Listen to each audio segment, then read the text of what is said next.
А вот на крещении всем гарантируют прозрачную воду и голубой лед. В Татарстане готовят 140 мест для купаний. Сегодня уже начались проверки толщины льда там, где будут иордане. Сама же подготовка к празднику идет полным ходом. В Раифе практически готов ледовый городок. В ближайшие дни осветят и купели. Рамиль Шайдуллин расскажет, где можно будет окунуться.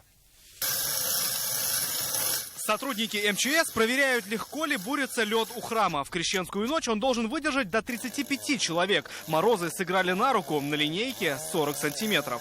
Если приглядеться, то вода довольно чистая, можно даже рассмотреть дно. Традиционно и оно должно оставаться без мусора или того страшнее каких-либо осколков. Ведь именно это место в крещении год от года выбирают православные. Страхуют спасатели и водолазы. Дно они проверят уже завтра. Готовность Иордании подтвердит специальный документ – акт обследования от МЧС. Где указывают, можно купаться, нельзя.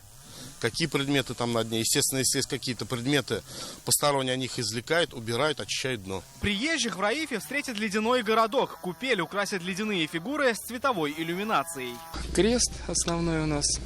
Вот. Затем по периметру 4 фигуры. В ночь на крещение фигуры будут светиться все, в разных цветах. К празднику в Татарстане организуют 140 купелей. 5 из них в столице, в Авиастроительном, Приволжском и Кировском районах. Непосредственно 19 числа есть традиции, когда освящение воды происходит не только в храмах, но и на водоемах. Освящение воды пройдет с 11 до 12 часов дня. Принимать духовенство проруби готовы уже сегодня, если отвечают требованиям проверяющих. В данном месте составляет толщина льда 43 сантиметра. Не замерзнуть и не подскользнуться. В ночь крещения безопасность на льду обеспечит порядка 300 сотрудников МЧС. Среди них спасатели, пожарные и инспекторы по маломерным судам. Рамиль Шайдуллин, Даниил Кинжаев, ТНВ, Казань, Зеленодольский район.